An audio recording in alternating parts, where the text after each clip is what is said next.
Entramos agora no capítulo em que nós vamos falar sobre os procedimentos de primeiros socorros.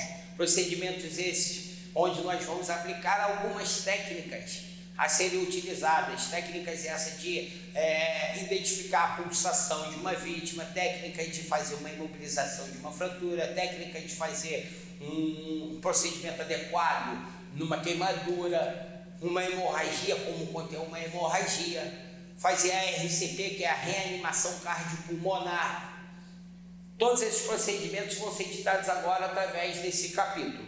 Quais são os tópicos então abordados? Primeiro, reconhecer a necessidade de reanimação e aplicar a RCP, que é a reanimação cardiopulmonar. Então nós vamos verificar se uma pessoa está responsiva com pulsação, não só com pulsação, mas com respiração. O que nós devemos fazer? Reconhecer os sinais do estado de choque e aplicar as medidas para contornar o estado de choque de uma pessoa.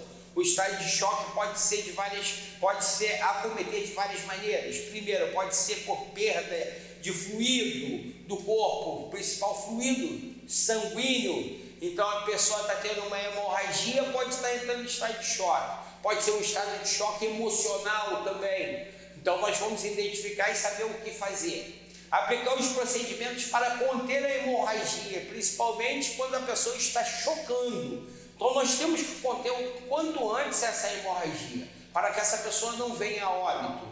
Aplicar os primeiros socorros apropriados para queimaduras e escaldaduras. Nós temos queimaduras provocadas por fogo, escaldadura quando nós temos principalmente água quente, óleo quente, a pessoa entrou em contato com óleo quente, água quente, algum líquido aquecido. Vamos aplicar os procedimentos de emergência para cada tipo de traumatismo. Então, uma pessoa às vezes tem um trauma apenas, às vezes a pessoa pode estar politraumatizada. O que fazer com uma pessoa politraumatizada também? Demonstrar o uso correto de bandagens, uso correto de talas imobilizadoras. Vamos também descrever os procedimentos para içamento ou arriamento de uma vítima. Içamento com a prancha e arriamento com a prancha. Falamos um pouco nesse módulo, nos capítulos anteriores, sobre o transporte. Mas também vamos falar sobre o levantar e arriar uma vítima numa prancha adequadamente. Então nós temos o SBV, chamado também de suporte básico de vida. São procedimentos feitos para se manter as condições mínimas de uma vítima, para que se tenha uma chance de sobrevivência após um evento traumático que traga riscos diretos para a sua vida. Então o suporte básico de vida nada mais nada menos do que aquele pré-atendimento que nós já fazemos a uma vítima até a chegada do socorro especializado. Então nós, como socorristas, vamos estar então fornecendo um suporte básico de vida. Isso é minimizando o máximo as consequências de um trauma para que essa pessoa tenha a chance de sobreviver. Então, como visto antes nesse mesmo módulo, nós temos algumas etapas antes da abordagem da vítima. Então eu vi um acidentado. Ao visualizar um acidentado, nós vamos o quê? Verificar o local, ver quais são os riscos inerentes, isso é avaliar o cenário. Avaliando o cenário, eu estou vendo o que tem ao redor, se tem perigo para mim como socorrista, se tem perigos adicionais a essa vítima que já está ali acometida de um acidente, de um trauma qualquer. A partir do momento que eu visualizei, eu sei o que mais ou menos está acontecendo no local, vi a vítima, eu aciono o socorro especializado, através de rádio, através de telefone, de alguma forma de comunicação eu vou acionar o socorro especializado. Ao acionar o socorro especializado, eu vou informar novamente vítima, o que está acontecendo, aonde está acontecendo, se há risco para a vítima e para a equipe de socorro, e assim sendo eu estou passando as informações necessárias. Então, local, vítima e o que tem de risco, beleza? Após isso, como eu já havia falado, isolar a área ou sinalizar a área para a atuação dos socorristas, evitando que curiosos também venham a atrapalhar o seu socorro, o seu primeiro atendimento, ou que curiosos também venham a atrapalhar a equipe de socorrista, a chegada da equipe de socorrista. providenciar proteção individual à equipe, a fim de evitar contaminação. Então é importante que nós tenhamos na mente de colocar no mínimo a luva de látex na mão, principalmente na abordagem de uma vítima. Se essa vítima tem lá a presença de sangue ou secreções, nós também vamos nos prevenir colocando máscara e óculos. É de fundamental importância a bioproteção para quem faz a abordagem. E quais são as etapas de avaliação de uma vítima? Primeiro, a gente vai verificar se a vítima está não responsiva, sem respiração ou com respiração anormal. Primeiro nós vamos ao olhar, ô companheiro, o que está acontecendo aí com você? À distância, eu já estou tentando um primeiro contato com a vítima. Se ela me responder, beleza, ela está responsiva. Mas se ela não respondeu nada, não falou nada, beleza, eu já sei que a vítima possivelmente está inconsciente. Então esse primeiro contato, antes de chegar em cima, já de meia distância, já pergunta, companheiro, o que está acontecendo? Não respondeu? Essa é a primeira avaliação. Nesse momento eu já faço o quê? Aciono o socorro especializado, porque já olhei para a vítima, tentei contato com a vítima, avaliei o cenário e informei então o socorro especializado.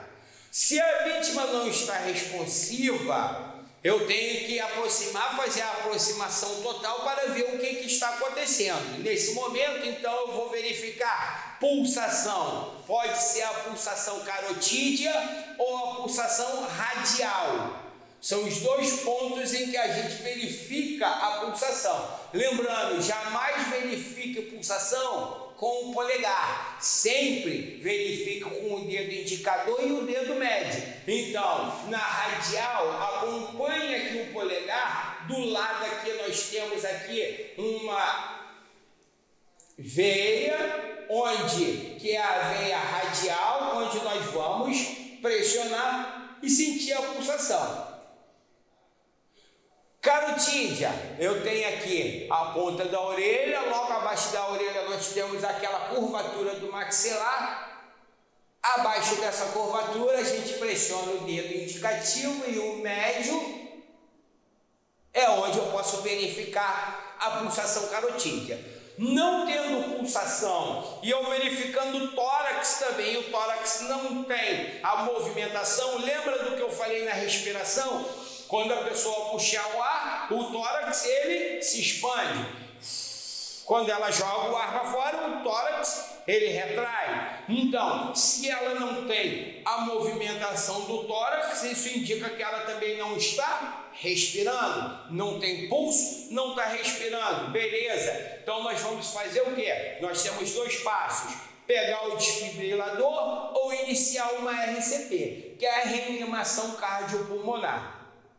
Mas é importante que se eu não tiver um desfibrilador por perto, eu não vou perder tempo e ficar procurando o desfibrilador ou ir aonde está o desfibrilador. Eu vou já iniciar uma compressão torácica, isso é, fazendo a reanimação cardiopulmonar. Verifique o ritmo, o choque, caso indicado, repita a cada 2 minutos. Então nós vamos fazer o quê? A compressão, iniciar a compressão. Essa compressão vai ser feita onde nós vamos parar por um breve momento, ver se essa pessoa voltou a ter batimento através do quê? Da pulsação carotídea ou da pulsação radial. Ou vamos ver se ela já voltou o quê? A respirar.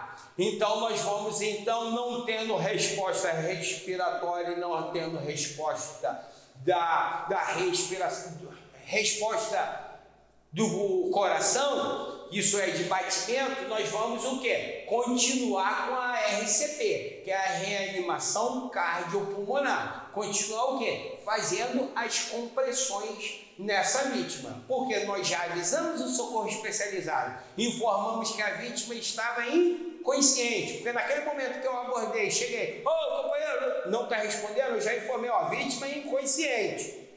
Se a vítima está inconsciente, a equipe de socorrista provavelmente já imagina que ela possa estar com parada cardiorrespiratória, já vão vir com o desfibrilador. E aí sim, eu continuo a fazer um procedimento até a chegada do socorro especializado. Então é importante lembrar que a gente continua fazendo o procedimento. Porém, nós devemos ter que lembrar que nós temos um processo que é chamado de CAB. Eu continuo a fazer o quê? Compressão, C. Sendo que eu também tenho que ter a parte do A, que é abrir as vias aéreas. Mas se eu estou sozinho, eu vou fazer a compressão ou vou ficar mantendo as vias aéreas da vítima aberta? A gente eleva as vias aéreas e continua na compressão. Se ela baixar novamente a parte do queixo, o mento, eu vou continuar com a compressão. Eu não vou ficar perdendo tempo e ficar levantando o queixo dessa vítima. O CAB ele vai ser muito bem utilizado quando nós temos no mínimo 2 socorristas, porque enquanto um faz a compressão, o outro vai estar o quê? Com a abertura das vias aéreas e fazendo uma ventilação, que é a parte B. Parte B é fazendo ventilação, jogando ar para dentro dessa vítima. Então a parada cardiorrespiratória é a cessão repentina dos batimentos cardíacos ou quando o músculo cardíaco, em condições de extrema debilidade, distende com dificuldade para a demanda da quantidade de sangue na circulação. Então, além de parada do nosso coração, eu também tenho a parada respiratória. Então, demanda o quê? Compressão muitas das vezes e demanda ventilação, jogar ar e comprimir a caixa torácica. Por que a compressão da caixa torácica? O coração ele parou de funcionar, ou ele pode estar totalmente parado, ou ele pode estar fibrilando. Ele, quando está fibrilando, ele está sem movimento cardíaco adequado, ele só está tremendo, sem o batimento. Então, quando eu faço a compressão, eu tento fazer com que ele volte a bombear. Então, mesmo que não volte a bombear com a compressão, eu estou bombeando manualmente o sangue dessa pessoa através do corpo dela. O coração não está bombeando, beleza, então eu na compressão, eu bombeio manualmente esse coração de forma que o sangue continue a circular no corpo dessa pessoa. Comprovar a ausência de resposta numa vítima. É importante, ao visualizar uma vítima num determinado local, antes de aproximar da vítima, já tentar fazer contato com ela a uma certa distância para ver se há uma resposta dessa vítima. A vítima não te deu resposta, nós então vamos fazer a aproximação após fazer a avaliação do cenário e após ter feito também o comunicado de uma pessoa caída ou acidentada em um determinado local, o que provavelmente aconteceu, tudo aquilo que nós já havíamos falado. Então, vi que não tem nenhum risco para mim. Pode ser que essa pessoa possa ter sido eletrocutada e tem um fio por debaixo dela, e ao encostar nessa vítima também vou ser eletrocutado. Então, é fundamental que vocês visualizem esse ambiente, esse cenário, para não haver risco para você, socorrista, e risco secundário para causar traumas posteriores para essa vítima. Então é importante visualizar tudo, estrutura, piso, paredes, anteparas, tudo, visualizo tudo, não tem nenhum perigo, aí sim vou fazer a aproximação final após ter feito o contato com o socorro especializado de bordo. A aproximação vai ser de que maneira? Chegando próximo da vítima, a vítima estiver no chão, nós vamos ajoelhar com um joelho pelo menos apoiado no chão. Então eu vou ter um joelho e 2 pés apoiados no chão, 3 pontos no mínimo, ou os 2 joelhos e os 2 pés apoiados, 4 pontos apoiados no chão. Após fazer a aproximação, vou segurar no ombro da vítima, olhar na face dela e chamar a vítima. Ô companheiro, acorda, está sentindo alguma coisa? Esse companheiro não me responde. Nesse momento eu vou visualizar se ele está respirando através do deslocamento do tórax. Não está tendo expansão do tórax, então provavelmente ele esteja com uma parada cardiorrespiratória.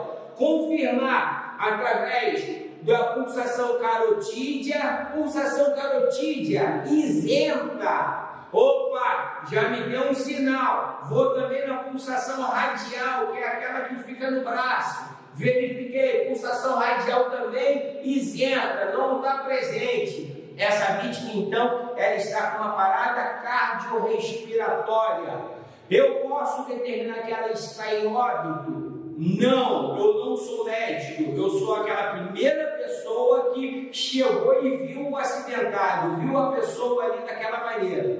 Se essa pessoa já está em decúbito dorsal, legal. Se ela não estiver em decúbito dorsal, eu vou colocar ela em decúbito dorsal, sempre lembrando que eu tenho que atentar para uma possível trauma cervical. Então, no trauma cervical, na coluna cervical, eu não posso virar essa vítima de qualquer maneira, porque eu posso fazer o agravamento de uma lesão, mas lembre-se que eu tenho que dar prioridade à vida. Prioridade à vida é fazer o quê? Reanimação cardiopulmonar. Então, nesse momento, eu vi que ele não tem sinal vital nenhum, não tem pulsação, não está respirando. Eu vou iniciar a RCP, a reanimação cardiopulmonar. Como que é esse procedimento? Esse procedimento consiste em eu colocar a mão desta maneira, vou verificar aonde é o osso externo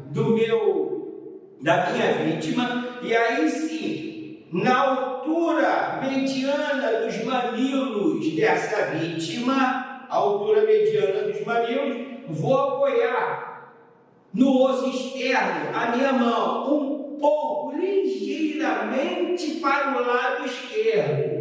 Muitos falam o coração é do lado esquerdo. Não, o coração é centralizado, porém ligeiramente para a esquerda. Ele não está na esquerda, ele tem um pedaço um pouquinho maior para a esquerda. Então, no osso externo, na altura dos mamilos, apoiei a minha mão. Nesse momento eu inicio as compressões. As compressões têm que ser de no mínimo 5 centímetros, aprofundando aí o tórax dessa vítima. Lembrando, jamais compressão dobrando os cotovelos. Eu vou jogar o peso do corpo em cima da vítima. Por isso é de fundamental importância essa vítima estar sempre numa superfície rígida. Essa superfície rígida pode ser em cima de uma prancha, pode ser em cima de uma mesa, pode ser no chão. Então, vai me facilitar se essa vítima estiver na altura da minha cintura. Se for uma mesa superior à altura da minha cintura, não vai ser eficaz. Essa mesa tem que ser uma mesa que esteja abaixo ou na altura da minha cintura, para que eu possa fazer a compressão adequadamente. Como vai ser essa compressão? Essa compressão vai ser feita aprofundando em torno de 5 centímetros. Quantas repetições eu faço? Eu tenho que fazer no mínimo 100 compressões em 1 minuto. Se eu estou sozinho, eu vou dar prioridade à compressão. Se tem um outro socorrista, eu vou fazer a compressão, 30 compressões, e o outro socorrista vai estar com as vias aéreas levantadas dessa vítima, fazendo uma ventilação. Nós vamos ver essa ventilação posterior. Primeiro vamos focar na compressão. Então, apoiei a mão, 100 compressões em 1 minuto, no mínimo, estou sozinho. Então, a partir desse momento, eu começo a fazer as compressões. Minha contagem pode ser a contagem de 1, 2, 3, 4, 5, 6, 7, 8, 9, 10, 11, 12, 13, 14, 15, 16, 17, 18, 19, 20, 21, 22, 23, 24, 25, 26, 27, 28, 29, 30, 100 repetições. Após a 100ª repetição, se eu estou sozinho, eu dou uma parada. Visualizo, não está respirando, não está com batimento. Visualizei o radial, não respiro e não está com batimento. O que é que eu volto a fazer? Continuo as compressões, até chegar ao socorro especializado. Então, relembrando, 100 compressões por minuto. Me perguntam muitas vezes, mas se eu quebrei uma costela? As costelas, elas podem ser quebradas nesse processo. Muitas das vezes pode ser quebrada uma costela, 2 costelas. Há o risco de perfuração pulmonar de uma costela nesse processo? Há o risco sim da perfuração pulmonar, mas nós não vamos parar. Quebrou a costela, continua. Sentiu aquele osso quebrando, crepitando, prato, quebrou. Fez barulho com o osso arrastando, continue a fazer a compressão. Vai perfurar o pulmão? Provavelmente sim. Ah, mas e aí, essa pessoa vai morrer? Não. Com socorro especializado, muitas das vezes no hospital vai fazer um dreno nesse pulmão. Então, essa pessoa tem que dar o quê? Prioridade à vida dela. E qual é a prioridade? Fazer o coração bombear. Então, bombeando como? Manualmente. Não está bombeando, não tem pulsação, não respira. Compressão. Sem compressões, em 1 minuto. Não paro. Eu não paro até a chegada do socorro especializado. Fez sem compressões, galera parada, não voltou? Sem compressões em 1 minuto. Continua. Sem compressões, não voltou, não tem dilatamento, não voltou a respirar, não tem pulsação. Sem compressões por minuto. Esse é o procedimento das compressões, o da RCP.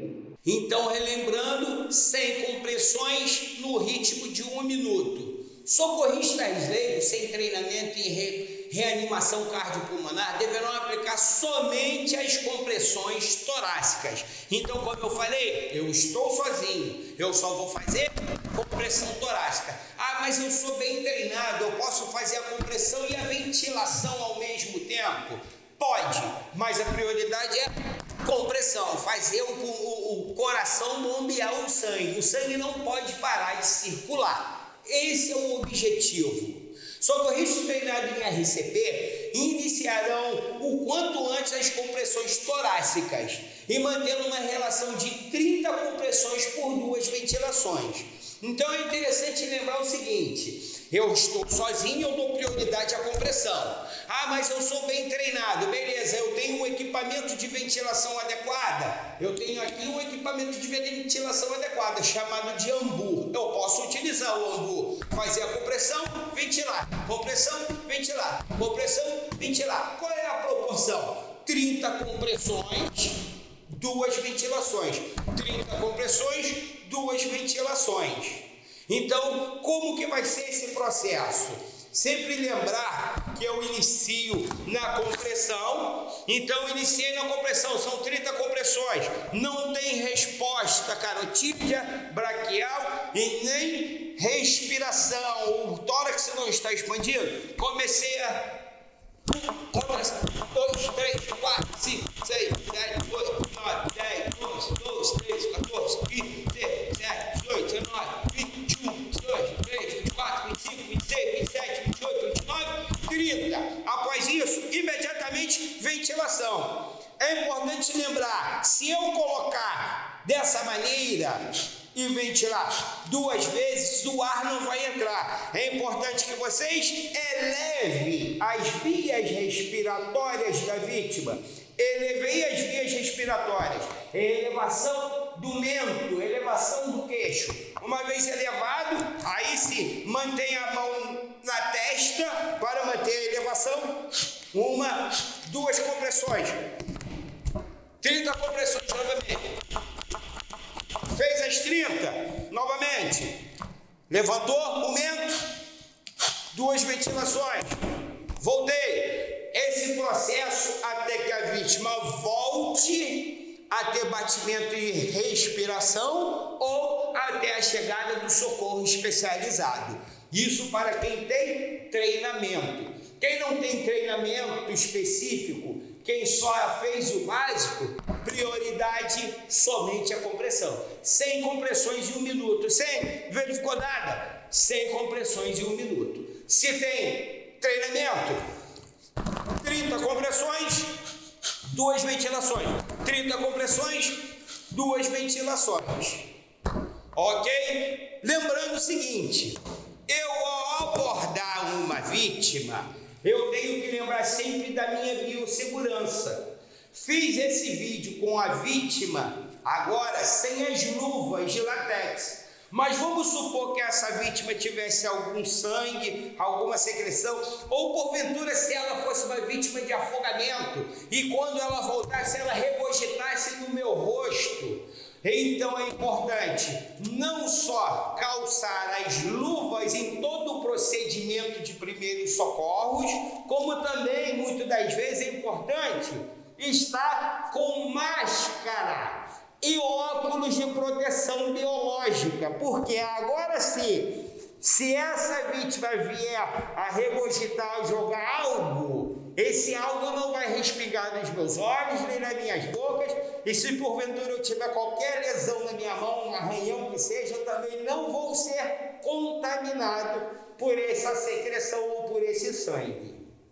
Então, voltando a relembrar a vocês, como mostrado na figura que está no slide apresentado para vocês, nós temos que estar com a vítima abaixo da nossa cintura, como eu havia falado, abaixo da nossa cintura, para que eu possa fazer o movimento adequado, jogar o peso do ombro, nunca jamais dobrar os cotovelos. Se está no chão, lembrar de estar com 4 pontos de apoio, os 2 joelhos e os 2 pés apoiados no chão. Aí sim, o procedimento vai ser um procedimento adequado. Se eu dobrar os braços, eu não vou afundar suficientemente o tórax da vítima. Se eu estiver agachado com os 2 pés sem os joelhos no chão, eu no processo de compressão, eu posso cair para trás ou para frente em cima da vítima. Colocando 3 pontos também não vai ser muito legal, porque o meu apoio vai ficar torto, então eu tenho que fazer no chão com os 4 apoios no chão, 2 joelhos e os 2 pés apoiados. Esse é o procedimento adequado. Então, alguns equipamentos são utilizados para esse processo. O principal equipamento, nossas mãos, que é o nosso melhor equipamento para o trabalho. Mas, além desse equipamento, nós vamos utilizar equipamento de ventilação. Pode ser o ambu, como pode ser uma pocket mask. A pocket mask, ela nada mais nada menos que essa parte da máscara do ambu, com uma válvula de retenção na parte superior da máscara. Então, ao colocar, eu vou abrir, sempre lembrar de abrir o mento, e aí sim, através dessa válvula, vou assoprar 2 vezes o ar do meu pulmão. Então, relembrando, ar na atmosfera, 21%. Quando eu jogo com um ambu, eu estou jogando 21% de oxigênio para a vítima. Quando eu faço a ventilação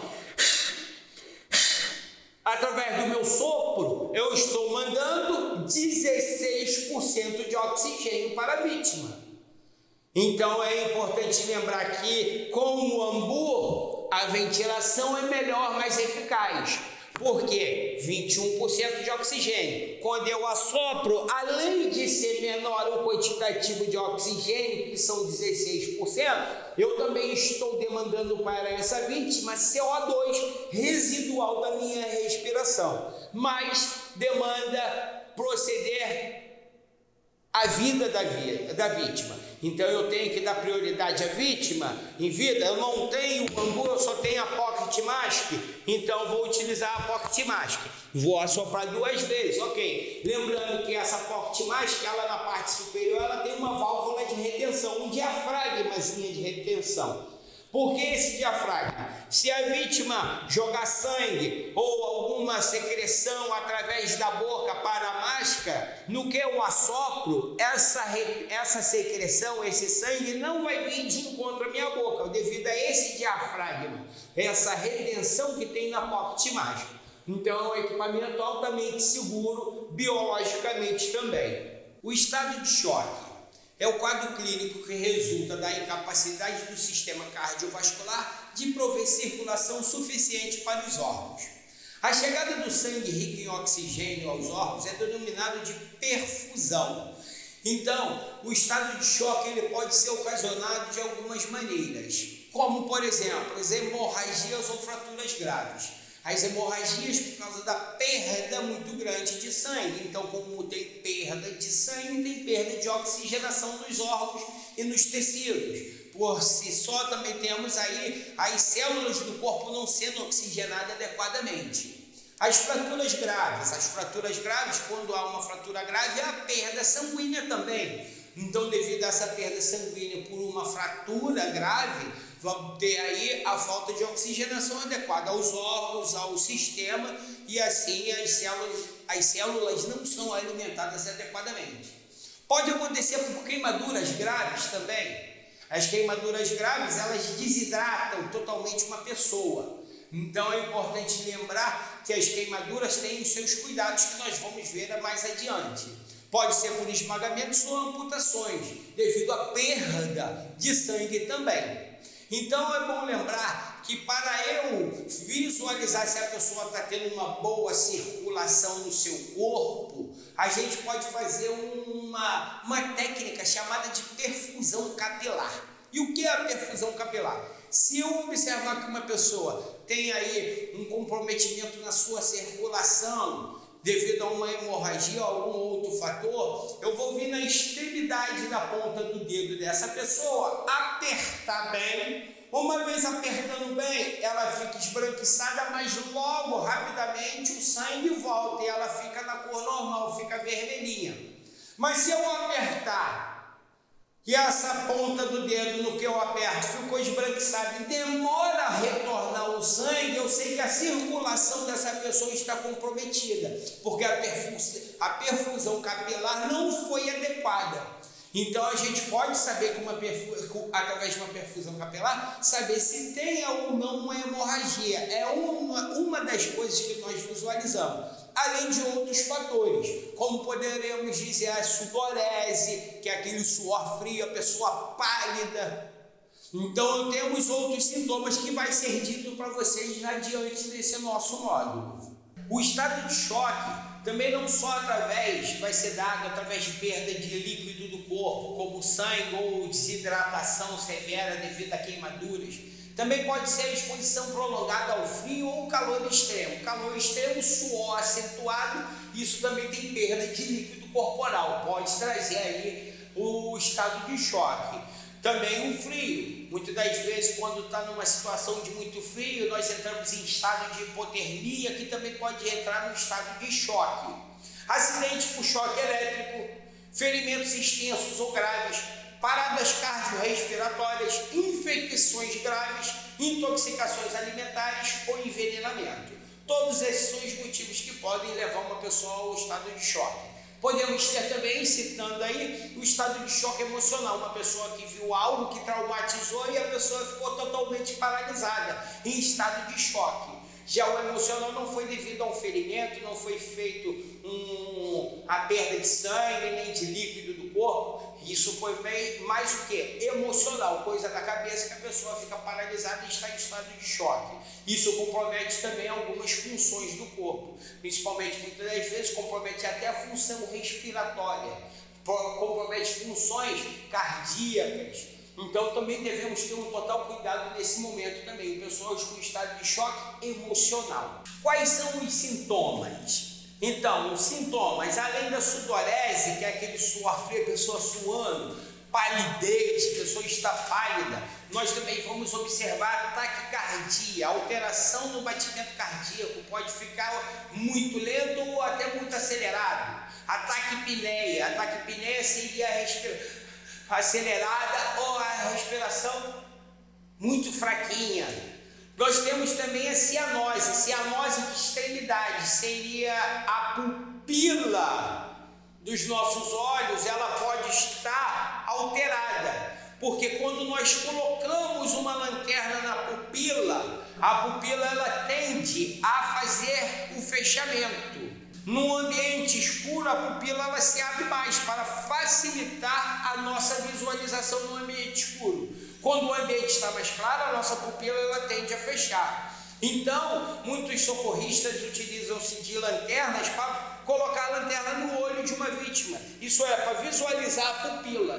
No momento que ele coloca a lanterna e a pupila não tem alteração, muitas das vezes, isso pode ser alguns sintomas me dizendo que essa vítima tem. Primeiro, pupila, quando ela não dilata de um lado somente, eu tenho uma causa que pode ser um edema cerebral do lado oposto. Eu posso ter aí alguma coisa que aconteceu na cabeça dessa vítima do lado oposto. Mas a de cá está respondendo, beleza, a de cá não. O ferimento está desse lado. Eu fui desse lado, bati a lanterna, a pupila não mexeu. Então o ferimento está do outro lado. E essa aqui estava mexendo, beleza. Mas se as duas pupilas não mexerem, não tiverem uma reação, muitas das vezes, se a pessoa não estiver respirando, não estiver com um batimento, ela pode já estar em óbito. Mas eu posso determinar que ela está em óbito? Não. Se ela está com parada cardiorrespiratória, mesmo com a pupila parada, o que eu vou fazer? A RCP, como nós já aprendemos aqui nesse módulo. Vamos fazer a RCP. Mas ela está morta. Você não é médico para determinar. Quem determina é o socorro especializado de bordo. Socorro especializado de bordo é o médico de bordo. O médico de bordo não está presente, é o enfermeiro. O enfermeiro, através de videoconferência com o médico, vai determinar se está morto ou se não está. Então é importante que você faça o seu procedimento, sempre pensando que aquela vítima está viva e não morta. Podemos encontrar também a pulsação rápida e fina, a pulsação fraca, mas acelerada. Lembram do ataque cardíaco que nós falamos? Ataque cardíaco é o coração o quê? Acelerado, mas fraco o batimento. Ou o batimento também pode estar, não só o batimento, mas o ritmo não está legal, não está correto como que é o ritmo do batimento adequado. Porém, podemos encontrar uma pressão arterial baixa, a pessoa pode estar com sede. Quando a pessoa está com sede e ela tem aí perfuração, desmembramento, qualquer coisa que ela está perdendo líquido, perdendo sangue, é importante que a gente não dê água para essa pessoa. A pessoa vai pedir água. Um ferido a bala, ferido por um projétil, vai pedir água. A pessoa está com esmagamento, vai pedir água, porque ela teve perda de líquido do corpo. Então eu posso dar água, ela está com sede. Não, jamais podemos dar água para essa pessoa. O que nós podemos fazer para saciar essa sede, essa secura devido à perda de líquido corporal? Um pano úmido, uma flanela, alguma coisa úmida limpa, nós vamos umidificar os lábios dessa pessoa. Umidificando os lábios, a boca dessa pessoa, essa pessoa já vai ter uma sensação de estar saciando a sede dela. Mas água jamais nós vamos dar para essa vítima. Tontura também é um dos sintomas e a perda da consciência é o outro sintoma que podemos dizer. Uma vez eu identificando que a pessoa está em estado de choque, e essa pessoa está em estado de choque, eu não estou visualizando nenhum membro amputado, não estou visualizando nenhuma hemorragia. Essa pessoa possivelmente possa estar com uma hemorragia interna. Então é importante o socorrista ter algumas condutas adequadas para uma pessoa em estado de choque. Quais são essas condutas? Primeiro, posicionar a vítima em decúbito dorsal, com as costas voltadas para o chão, com os membros inferiores elevados. Isso se não tiver fraturas. Então elevar as pernas dessa vítima. Por que elevar as pernas dessa vítima? Para que o fluxo sanguíneo que fica nas pernas se concentre mais na parte nobre, que são os órgãos. Lembrando, verificar se as vias aéreas superiores estão pérvidas e administrar oxigênio se necessário. Se elas estão pérvidas, se elas estão o quê? Desobstruídas também. Vias aéreas desobstruídas. E como fazer essa verificação? Ao elevar o mento dessa vítima e abrir a boca, nós vamos visualizar se não tem nada impedindo a ventilação. Pode ser um aparelho dentário, pode ser um alimento, pode ser qualquer coisa impedindo a entrada de ar. Então, verificar se as vias aéreas superiores estão pérvidas. Na presença de hemorragias, utilizar técnicas para controle de sangramento. Então vale lembrar que eu não estou vendo membro com hemorragia, beleza? Eu não estou vendo nenhuma hemorragia no corpo. Pode ser uma hemorragia interna? Pode, mas eu não tenho olhos de raio-x, eu não estou vendo. Mas se eu porventura tiver assim a visualização de um membro amputado, de um ferimento e está tendo uma hemorragia, seja venosa ou uma hemorragia arterial, eu vou ter que conter essa hemorragia.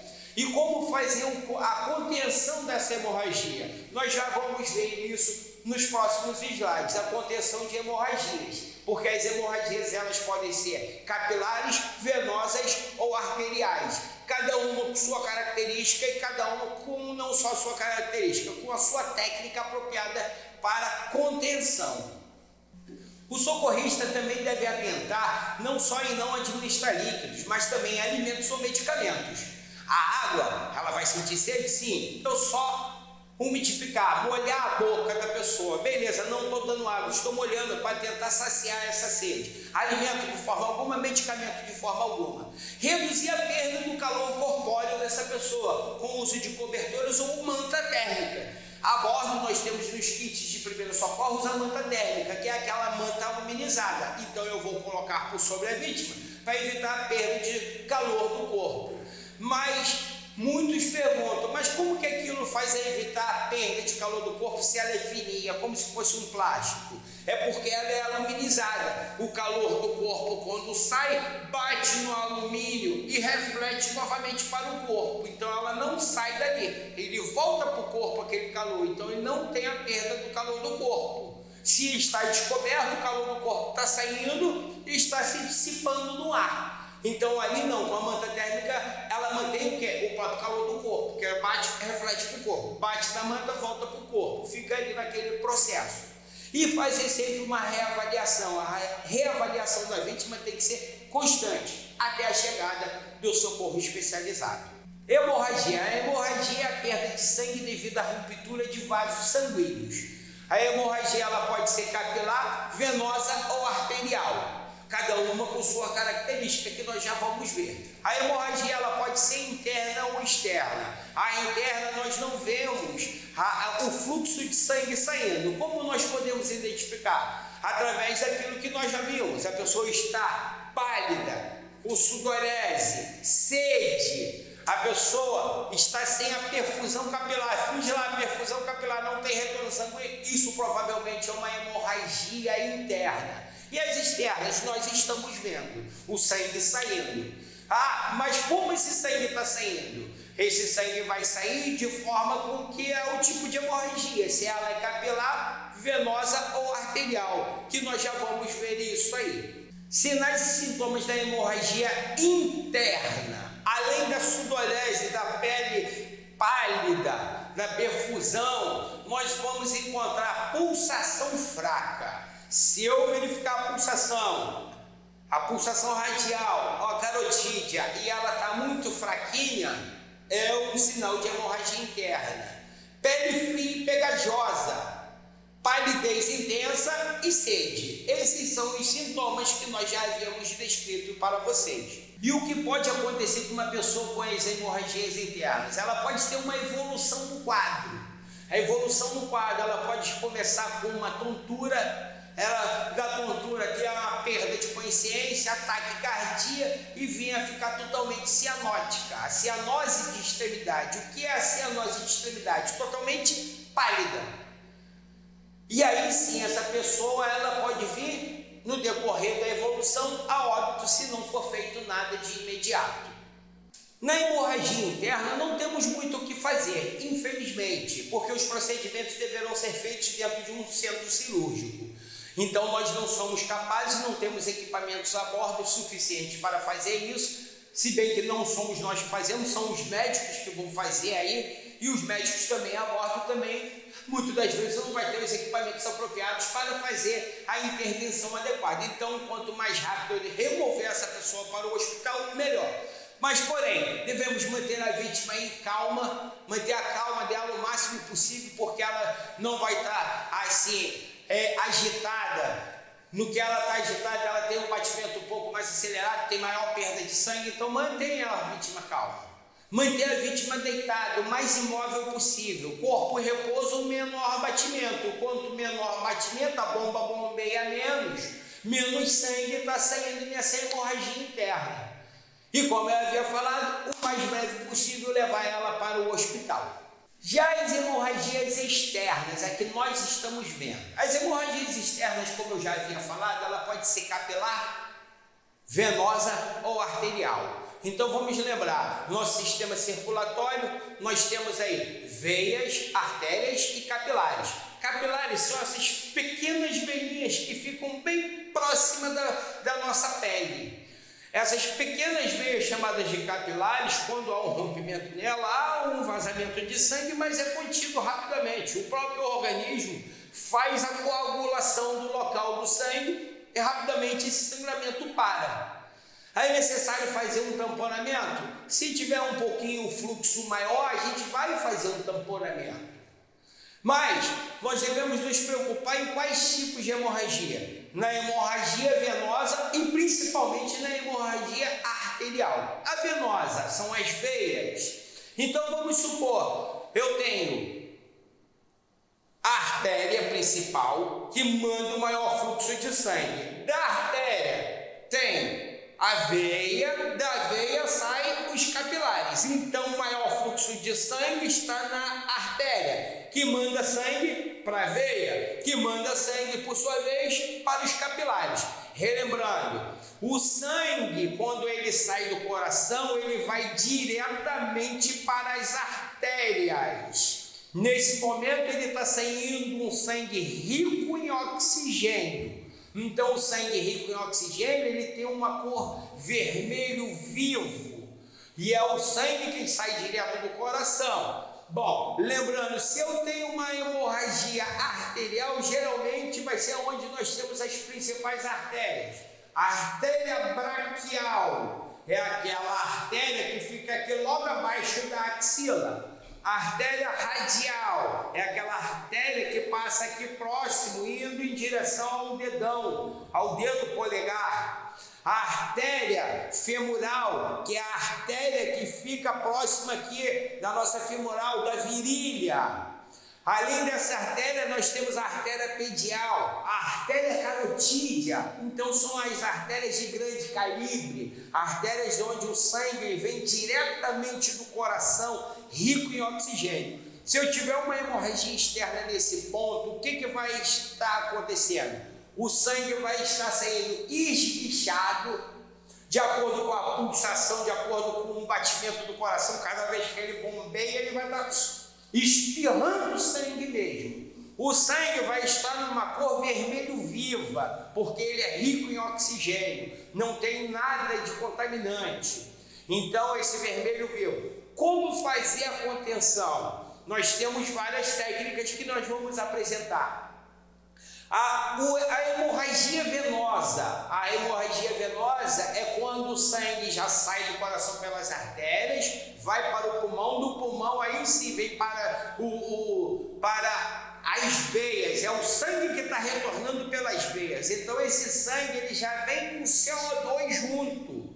Então geralmente essa hemorragia ela não esguicha, ela escorre, porque não é artéria, é veia, não é diretamente da pulsação do coração, então ela está escorrendo e ela é um vermelho mais escuro, não é mais um vermelho vivo, um vermelho escuro.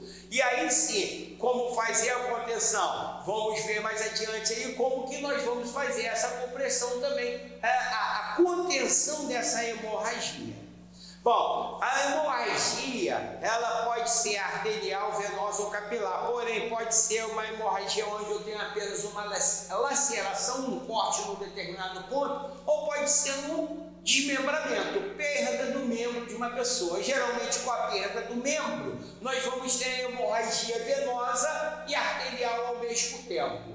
Então, faz-se o uso muitas das vezes da técnica do torniquete, que nós vamos ver aqui adiante também. E o que devemos sempre fazer? Além dos procedimentos que vão ser descritos, manter a vítima deitada. Lembrando, compressão direta ou compressão indireta, aplicar ataduras e gases como leve pressão no local afetado. Como vai ser feito esse procedimento e nós temos aí o risco de contaminação com sangue, lembrar sempre de calçar luvas. Nesse momento nós vamos ter o contato realmente com sangue. Então, luvas para bioproteção, lembrando, máscaras para bioproteção e óculos de segurança para bioproteção também. Então, uma vez colocadas as luvas, nós vamos começar a fazer a compressão direta. No caso de uma hemorragia venosa, procedimento inicial é uma compressão direta. A compressão direta vai ser dada com o uso de gase compressiva e atadura Crepom. Nós vamos, no local afetado, pressionar a gase compressiva com a mão e mantendo determinado tempo. Mantendo essa gase compressiva. Mantive durante um determinado tempo. Não teve a coagulação que eu queria, não parou. O que eu faço?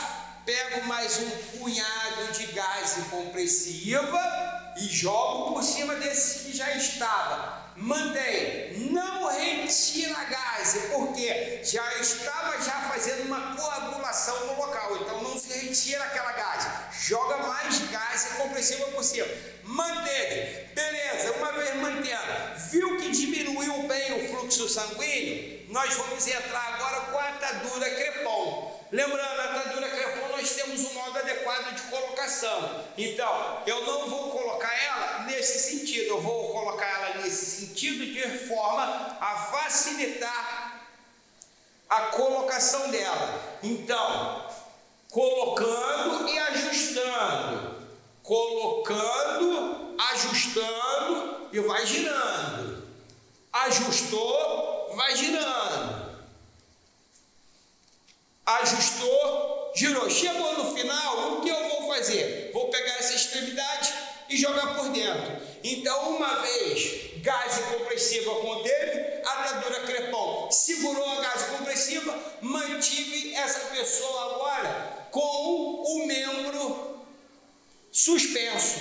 Por que o membro suspenso? Para ter menos fluxo sanguíneo para esse membro. E vou levar essa pessoa dessa maneira, com o membro suspenso, para evitar que o sangue volte a circular com maior pressão naquele momento ali. Relembrando, além dessa técnica que nós já havíamos falado, nós temos a de compressão indireta, a compressão direta no ferimento. Compressão indireta, eu vou pressionar as artérias principais. Então, eu vou pressionar a artéria braquial para evitar o fluxo sanguíneo para o braço, ou eu vou pressionar a artéria radial para evitar o fluxo sanguíneo na mão, quando há um vazamento na mão, um sangramento, uma hemorragia na mão, ou se for na perna, na parte inferior da perna, pressionar a artéria femoral, impedindo o sangue de sair em maior quantidade na parte inferior. Mas, quando há uma amputação de membro, foi amputado numa máquina a mão de um indivíduo, ou foi amputada a parte do meio do braço desse indivíduo, ou o braço na parte superior, o que se fazer? Bom, o tamponamento direto não vai resolver muito. Nesse momento nós temos a técnica do torniquete. Como que é a técnica do torniquete? A técnica do torniquete é nada mais nada menos do que nós fazermos uma torneirinha para essa torneirinha impedir o fluxo de sangue na saída desse membro amputado. Nós vamos utilizar novamente as gases compressivas, nós vamos utilizar novamente a atadura Crepom e vamos utilizar uma caneta, um pedaço de pau, um palito, o que for, para fazer a torneira, para dar aperto nessa torneira. Como que vai ser executado? Lembrando, se foi a mão, vamos colocar lá a gase compressiva, aonde está o amputamento, colocou, pressionou, vamos vir com a atadura crepom. A partir desse momento, a atadura crepom vai ser enrolada lá, ó. Foi amputada a mão. Enrolei, pressionando bem no local. Uma outra atadura crepom para ser colocada acima desse ferimento. Pode ser dobrada para dar maior resistência.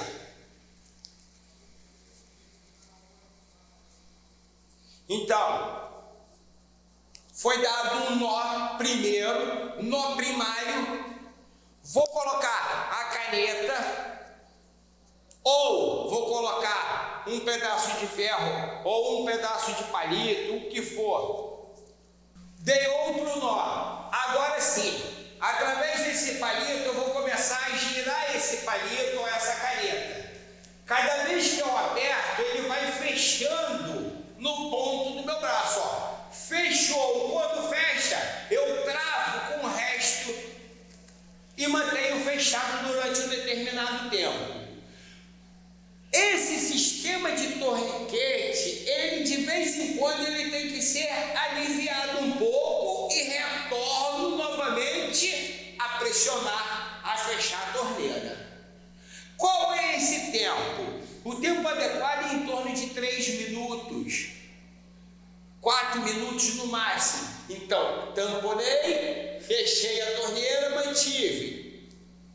Dou aquela fechadinha de leve, novamente, fechei. O porquê abrir novamente a torneira e fechar? Para que a circulação na extremidade do membro afetado não fique também comprometida. Então, eu estou com um membro tamponado e, além disso, eu também estou fazendo torniquete. Então, eu tenho dois métodos, duas técnicas aqui sendo utilizadas. Lembrando, sempre de dar uma afrouxadinha de leve a cada 3, 4 minutos, aperto de novo e mantenho. Isso até a chegada do socorro especializado. Nós temos as amputações traumáticas, então elas são lesões em que há a separação de um membro ou de uma estrutura protuberante do corpo. Podem ser causadas por objetos cortantes, por esmagamento ou por forças de tração. Relembrando o seguinte também para os senhores, nós devemos sempre, com o membro amputado, levar junto da vítima. Porque esse membro pode ser reimplantado nessa vítima.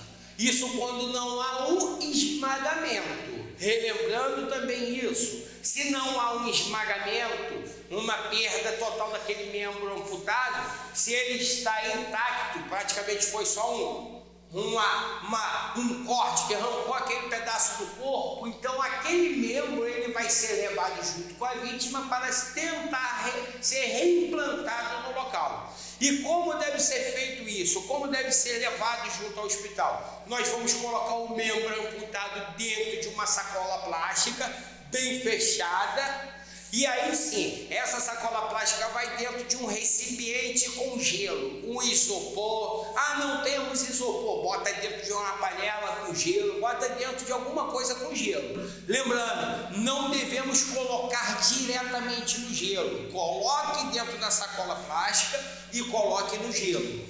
E encaminhe junto com a vítima. Temos a hemostasia. A hemostasia é uma resposta fisiológica normal que previne a perda significativa de sangue após um dano vascular, com o intuito de controlar a hemorragia e estancar um sangramento.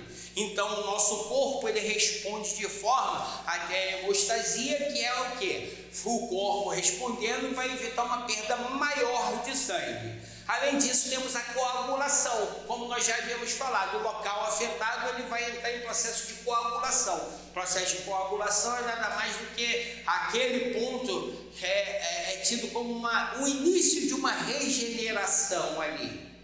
Então, quando nós temos aí um ferimento que após ser tratado ele começa a aparecer aquelas cascas de ferida, é porque ele teve nada mais nada menos do que uma coagulação, e aquele coágulo que foi causando aquela casca na ferida, é uma coagulação que causou aquilo. Além disso, nós temos também um licor, um líquido também junto do sangue que ajuda todo nesse processo. Temos as queimaduras. As queimaduras são ferimentos produzidos por inúmeras causas. Nós temos as queimaduras térmicas, através de fogo, vapor, líquidos superaquecidos, como óleo, água fervente, fluidos. Também temos o líquido, não só o líquido, temos também a queimadura térmica por gelo. O frio muito intenso faz a queimadura também. E o que devemos fazer no local com queimadura? Local com queimadura, resfriar com água fria corrente.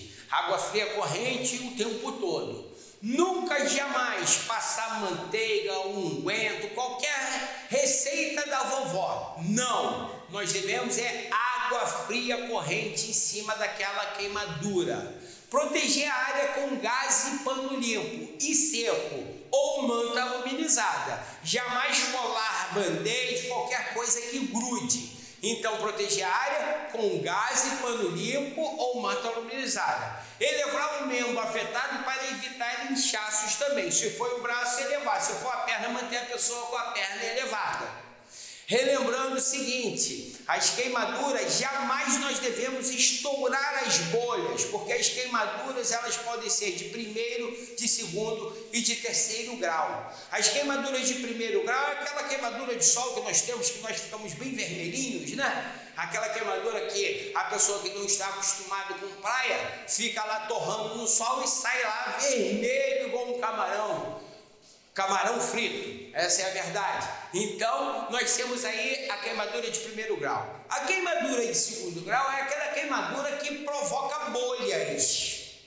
Então, ela já atingiu uma camada de tecido, a segunda camada de tecido. A de primeiro grau atingiu só a primeira camada de tecido. A de segundo grau, 2 camadas de tecido. Já de terceiro grau, ela compromete a terceira camada de tecido, porque nós temos a derme, epiderme e hipoderme. Então, ela comprometeu as 3 camadas, a derme, a hipoderme e a hipoderme. Então, nesse momento, é uma queimadura onde a gente vai ter aí perda de dor, porque foi queimado, inclusive, terminações nervosas.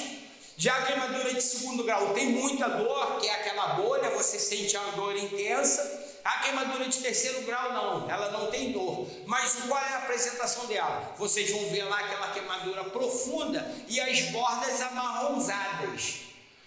O que fazer? Além de lavar bem com água fria corrente, nós devemos sempre cobrir essas queimaduras de forma adequada.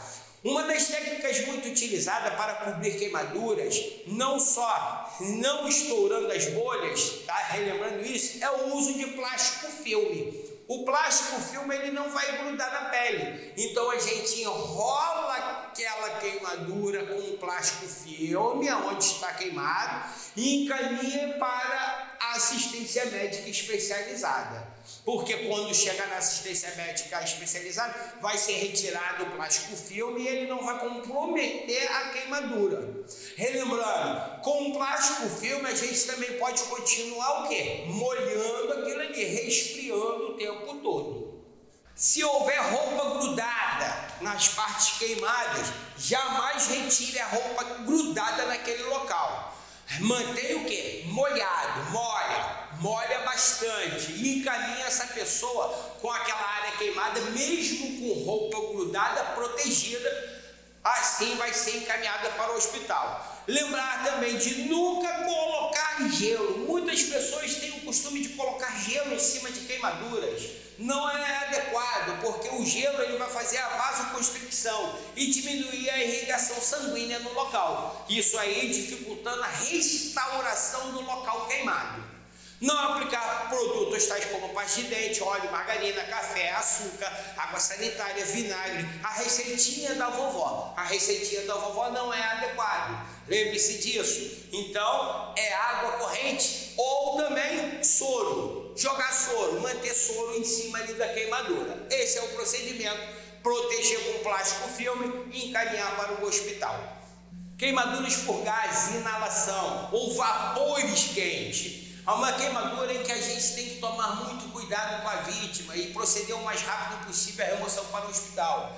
Porque muitas das vezes, quando tem vapor quente, fumaça muito aquecida e entra pelas vias respiratórias, foi inalado, essas vias respiratórias é que vão estar queimadas. Geralmente por fora não tem nada, mas por dentro a pessoa está queimada em suas vias respiratórias, comprometendo a sua função pulmonar, comprometendo a sua função de respirar adequadamente. A inalação de gás superaquecido pode causar obstrução dessas vias aéreas por edema da hipofaringe. Então a hipofaringe causa o edema, fazendo um bloqueio. Com esse bloqueio a pessoa não consegue respirar adequadamente.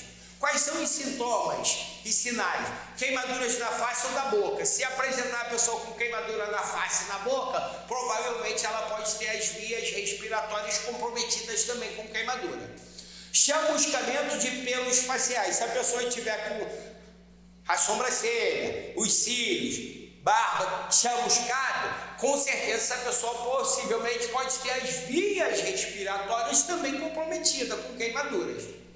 Escarro enegrecido. A pessoa está tossindo e jogando escarros preto, escuro. Isso é também o quê? As vias respiratórias comprometidas com queimadura. Esses são os sintomas. E o que se fazer quando tem aí as queimaduras dessa forma? Nós, socorristas, não temos muito o que fazer. É encaminhar o mais rápido possível para o hospital. A assistência médica tem que ser imediata para essas pessoas. Podemos apresentar também os sintomas de rouquidão ou estridor, tosse ou dispneia e também a inconsciência. Eu vi que o rosto da pessoa está queimado, cílios, sobrancelha, cabelo, e a pessoa está inconsciente, com certeza ela tem a queimadura severa nas suas vias respiratórias também. As queimaduras elétricas. Choque elétrico é um conjunto de perturbações de natureza e efeitos diversos que se manifestam no organismo humano quando este é percorrido por uma corrente elétrica. Uma vez eu encostei em alguma coisa energizada, a corrente elétrica ela vai percorrer pelo meu corpo num determinado trajeto, procurando terra, fazendo terra em algum ponto. Então, todo esse trajeto que ela percorreu, então vamos supor que eu encostei num fio energizado aqui. Essa energia, essa corrente elétrica vai entrar queimando daqui, vai vir queimando, vai passar pelo meu corpo aqui, passar pela minha perna até encontrar terra. Então todo esse trajeto foi danificado, foi queimado, não só externamente como internamente também. Então é importante sempre lembrar, quando a gente visualiza alguém que foi queimado por energia elétrica, por um cabo, o fator visualizar, avaliar a cena de fundamental importância, principalmente se o fio estiver perto dessa pessoa. Nós jamais vamos colocar a mão nessa pessoa, porque nós também vamos receber o choque, a não ser que aquele sistema elétrico esteja desligado. É importante que se visualizou a pessoa sendo eletrocutada, está queimando ali. Eu vou fazer o quê? Primeira coisa, desligar o disjuntor. Aonde tem a luz ali eu vou desligar a energia. Ah, mas se não for possível, isola a área e não deixa ninguém chegar perto. Porque quem chegar perto vai ficar também lá preso e vai receber a carga elétrica.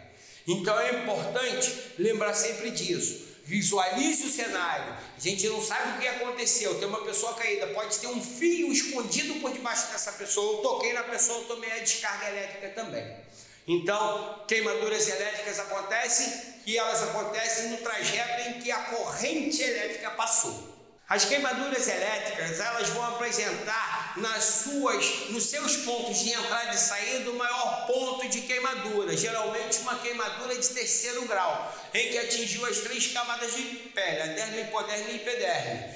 Então esses 3 pontos foram queimados, é uma queimadura severa, profunda, então geralmente as bordas, como eu havia falado, ela é amarronzada. Então é importante lembrar de desligar o disjuntor de quem foi eletrocutado. E aí sim, desliguei o disjuntor da área onde essa pessoa foi eletrocutada, eu vou fazer a aproximação, porque eu sei que aquele cabo está desenergizado. Então, como nós já havíamos falado, as queimaduras elas podem ser de primeiro, segundo e terceiro grau. Então, nós temos aí a de primeiro grau, envolve somente a epiderme. A epiderme, primeira camada de pele. É aquela queimadura que nós temos vermelhada no local. A epiderme, então, primeira camada. Pele vermelha, inchaço e dor discreta. Já a queimadura de segundo grau é a queimadura em que vai pegar a derme. A derme é a segunda camada. E a terceira camada é a hipoderme. Então, nós temos de primeiro grau, epiderme. A segundo grau, a derme foi atingida. E a de terceiro grau, a hipoderme também foi atingida. Relembrando, queimadura de segundo grau, bolhas, além das bolhas que não devem ser estouradas, segunda camada de pele, a derme. Já a queimadura de terceiro grau envolve derme e hipoderme, e o tecido subcutâneo, que é chamado de hipoderme. Apresenta pele escura, amarronzada ao entorno, não só escura, mas ela pode estar carbonizada, com pouca ou nenhuma dor na área afetada. Por que com pouca ou nenhuma dor? Porque também queimou terminações nervosas. Então, essa queimadura é uma queimadura de maior gravidade.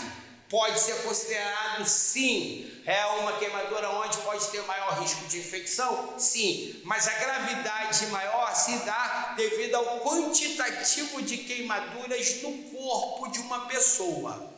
Então, a gente passa a considerar uma queimadura grave numa pessoa quando ela tem, gravíssima, quando ela tem mais de 60% do corpo comprometida com a queimadura. Então, aí sim é uma queimadura gravíssima. Grave, até 50%. Mas nós temos uma tabelinha que é demonstrada na apostila de vocês. Nessa tabelinha vai ser mostrada aí a porcentagem da queimadura e a regra dos nomes, como ela é utilizada. Então vamos lembrar o seguinte: cada perna inteira nós temos 18% de queimadura no corpo.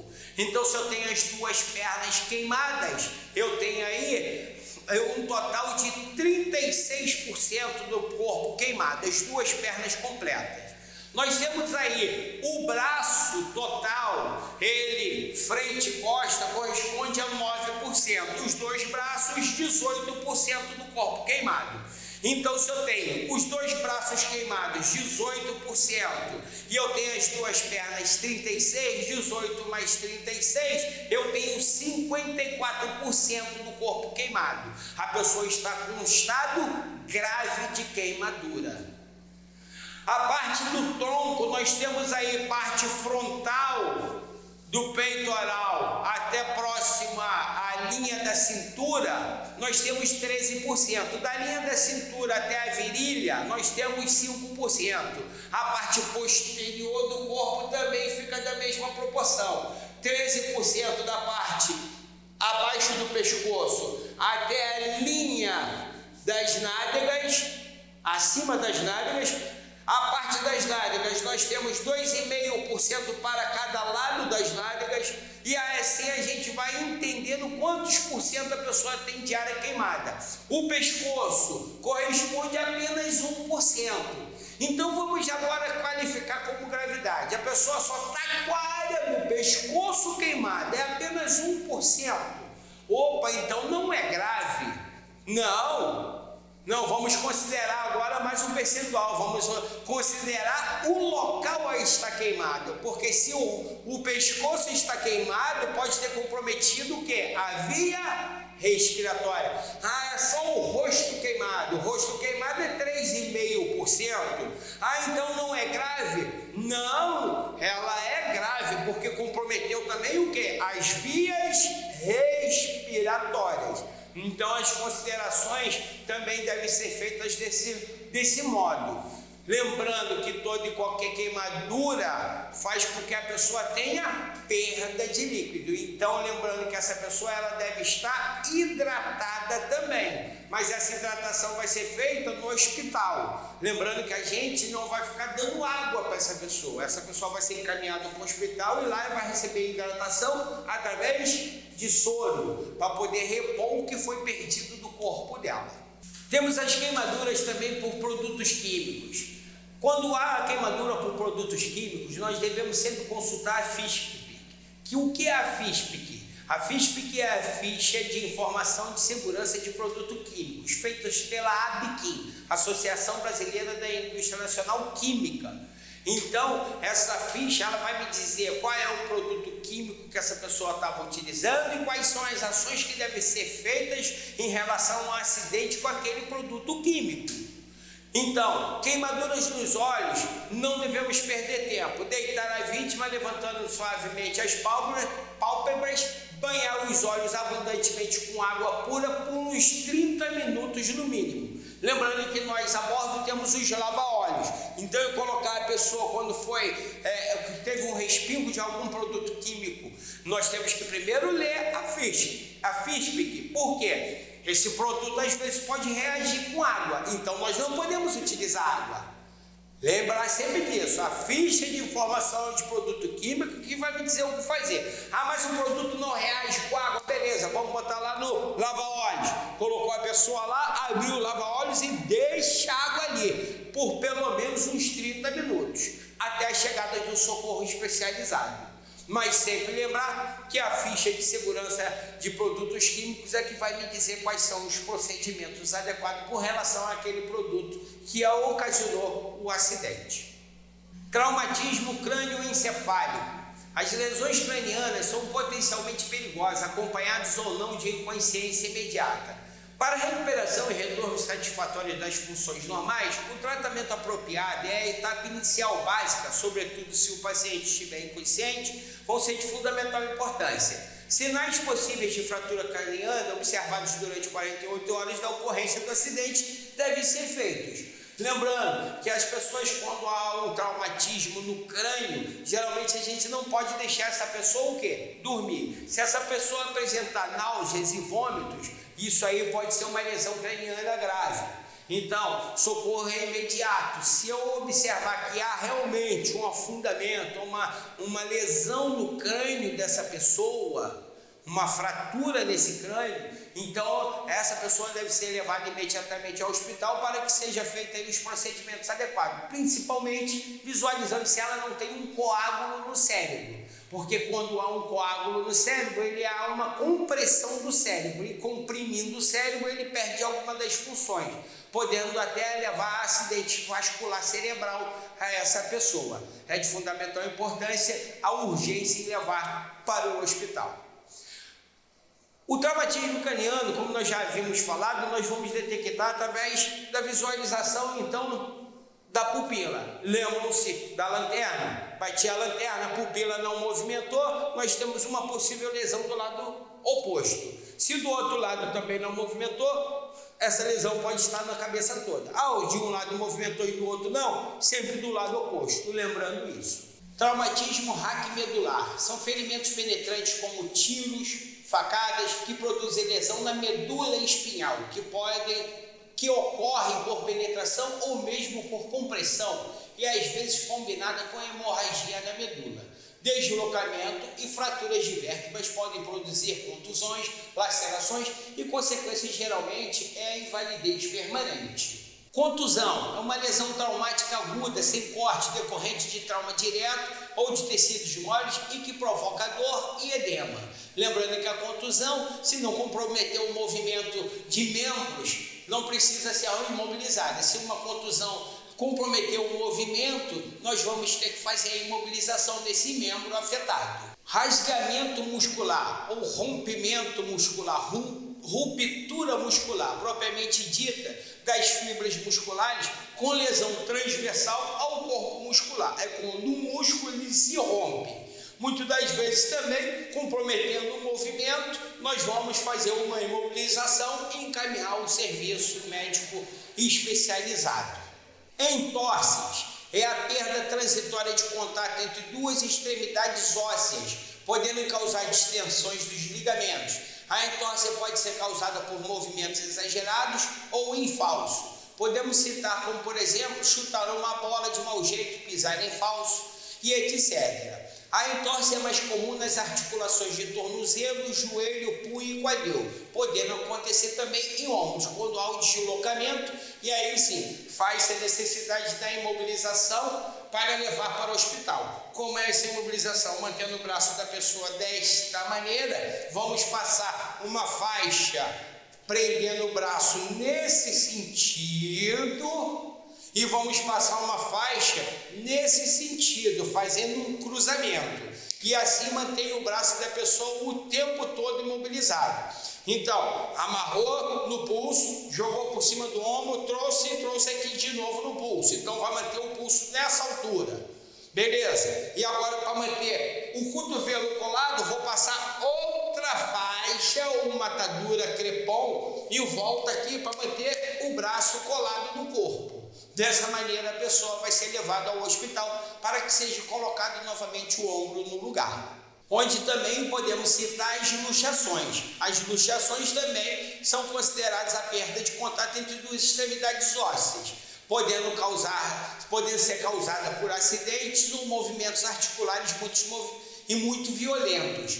Lembrando que uma das maiores lesões por luxação é a que eu já havia dito para vocês, a do ombro.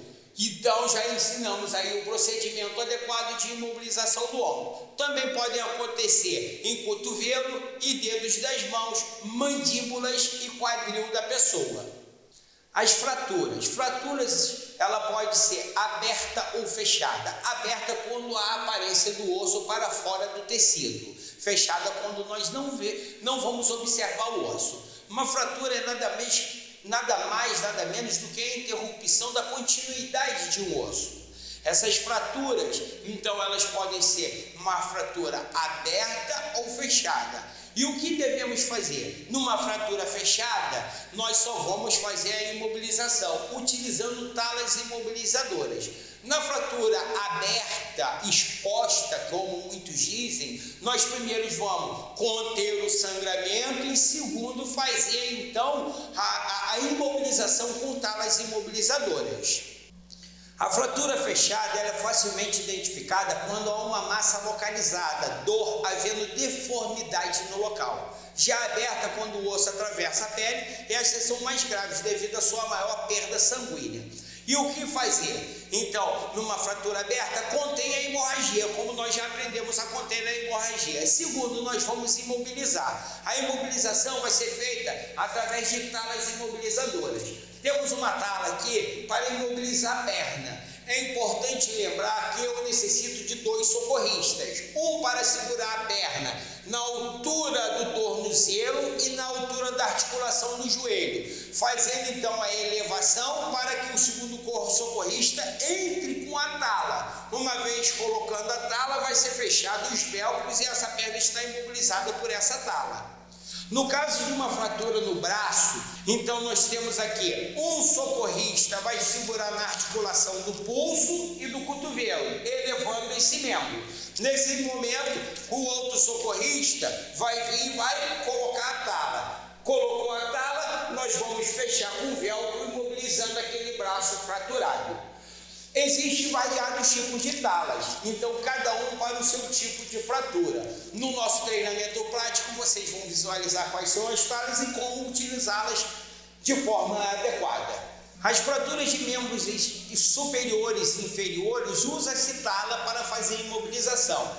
Já temos também as fraturas de costela. O que causa a fratura de costela? Uma dor intensa pode ocasionar pneumotórax ou hematórax. O pneumotórax ou hematórax é quando nós temos a perfuração do pulmão, nós falamos isso quando fizemos a compressão.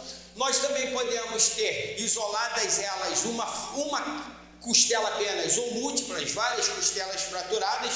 As primeiras, de 1 a 3, ossos dos membros superiores, clavícula e escápula. As intermediárias, de 4 a 9, risco de lesão intratorácica. E as últimas, 10 a 12, suspeita de trauma e hipotoesplênico. Então é importante que as costelas, nós não temos como fazer nada no primeiro socorro, nós não vamos passar faixa, nós não vamos imobilizar, fazer o quê? Relevar para o pronto-socorro imediatamente. Porque essas costelas, elas podem perfurar pulmão, sim, ou outros pontos do nosso corpo, sim. Então, quanto antes a gente levar para o hospital, melhor para essa vítima. Todo socorrista, ele deve ter alguns cuidados, não só nas fraturas, como nas queimaduras e em outros ferimentos.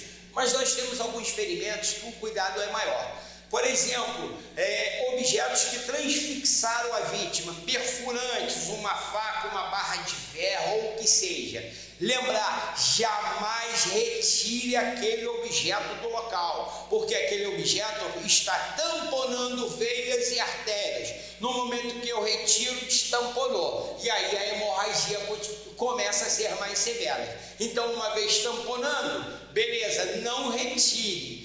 Como que eu vou fazer para transportar essa pessoa sem que aquele objeto perfurante fique movimentando muito? Eu vou ter que imobilizar aquele objeto perfurante na pessoa de alguma maneira, que vocês vão aprender na nossa prática, e levar essa pessoa o quanto antes para o hospital, avaliando os sinais vitais e acalmando a vítima o tempo todo no transporte hospitalar. Das eviscerações é quando saem as vísceras das pessoas para fora da sua cavidade abdominal. Então o socorrista ele deve proteger as vísceras com pano limpo embebido em soro fisiológico. Jamais tentar colocar as vísceras para dentro, deixa do lado de fora e envolve as vísceras com um pano limpo e molhado, molhe com bastante soro e leve a pessoa dessa maneira, com as vísceras protegidas por um pano e molhado com soro, assim evitando o contato das vísceras com outros contaminantes que estão no meio externo. Procedimentos especiais, bandagem. Com o objetivo de manter um curativo, uma imobilização de fratura ou conter provisoriamente uma parte do corpo. Empregam-se ataduras. Na falta de ataduras, usa-se tiras limpas de lençol, de uma saia, de um lenço, ou um guardanapo de tecido, ou uma toalha propriamente dito também. Isso tudo pode ser utilizado como um meio de bandagem para uma suposta vítima. Curativo é um procedimento que consiste na limpeza e aplicação de uma cobertura estéril em cima de uma ferida, quando necessário com a finalidade de promover a rápida cicatrização e prevenir contaminação e infecção. Ferimentos da cabeça. Como qualquer outro ferimento, deve ser limpo, lavado com soro. Uma vez feito isso, colocar gase compressiva e enfaixar o local onde está a lesão na cabeça da pessoa. No caso de inconsciência ou de inquietação, deite a vítima de costas e afrouxe suas roupas, principalmente em volta do pescoço, e agasalhe essa vítima para evitar assim um estado de choque. Havendo hemorragia ou ferimento no couro cabeludo, coloque uma compressa ou um pano limpo sobre o ferimento, pressione levemente e prenda com ataduras e esparadrapo.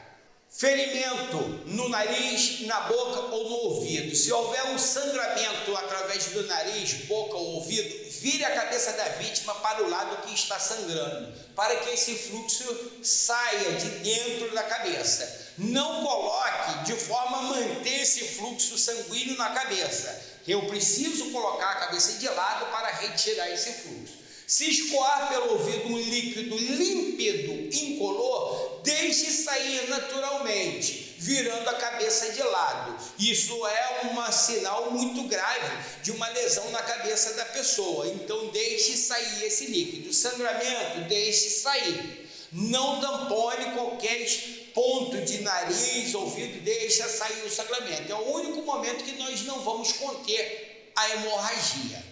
Além dos meios que nós utilizamos, dos equipamentos que nós já falamos, em alguns traumas, ou na maioria dos traumas, nós vamos utilizar o colar cervical. O colar cervical ele tem o tamanho PMG. Nós temos aqui o tamanho G, que é geralmente com a fita de colocação na cor verde. E já o P é na cor azul e o M é na cor laranja. Então, qual é a forma adequada de se colocar um colar cervical? Sempre lembrar de fazer a mensuração do tamanho do pescoço da vítima com o tamanho do colar cervical. Então, eu tenho aqui essa ponta da orelha até a base do ombro. Fiz a mensuração. No meu caso aqui, 5 dedos. Eu venho no colar cervical nessa parte lateral onde eu tenho esse vértice. e eu tenho esse ponto aqui, faço a mensuração. Fiz aqui a mensuração, colar cervical tamanho G. Esse seria o adequado para mim. Como que coloca? A pessoa deitada, uma pessoa imobiliza a cabeça, a outra vai chegar, vai passar com a parte de trás e depois jogar a parte frontal e fechar. Uma vez feito isso, eu tenho aí a pessoa sendo colocada numa prancha. Ou pode ser colocado de forma a entrar com a parte da frente primeiro, jogou a parte da frente, depois passa a parte de trás e fecha o colar cervical. Isso tudo feito no chão. Ah, mas a vítima está em pé. Mais fácil ainda, é só chegar, abordar e colocar aí o colar cervical nessa vítima. Bem, chegamos ao fim ao nosso módulo de primeiros socorros. A nossa empresa Fox Treinamentos agradece a presença de vocês e o acompanhamento de vocês através das nossas aulas online.